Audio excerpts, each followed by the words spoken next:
امریکہ جو ہے وہ اس جنگ میں شوق کے ساتھ آیا.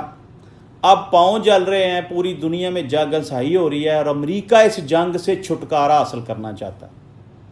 اسرائیل کیوں نہیں چھٹکارا حاصل کرنا چاہتا؟ اسرائیل معاہدے کے باوجود لبنان کے اوپر حملے کیوں کر رہا ہے؟ تاکہ یہ معاہدہ منسوخ ہو جائے، یہ معاہدہ کامیاب نہ ہو.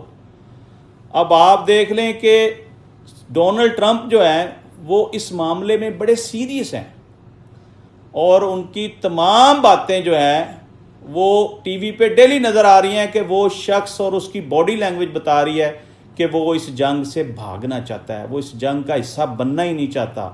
پتہ نہیں کیا مجبوری تھی کہ امریکہ کو اس جنگ میں کودنا پڑا. جے ڈی وینس کا بڑا سخت بیان آج آیا.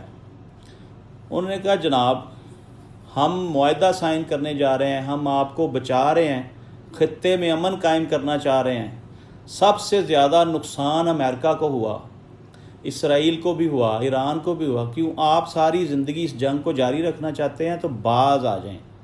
لیکن حالات ایسے ہیں کہ اسرائیل ٹس سے مس نہیں ہو رہا.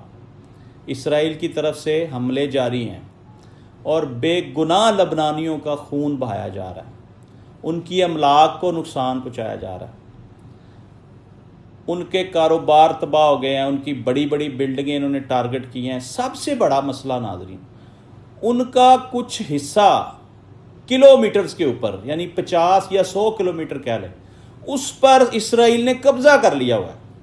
اب یہ تو کسی کے گھر میں گھس کر مارنے والی بات ہے.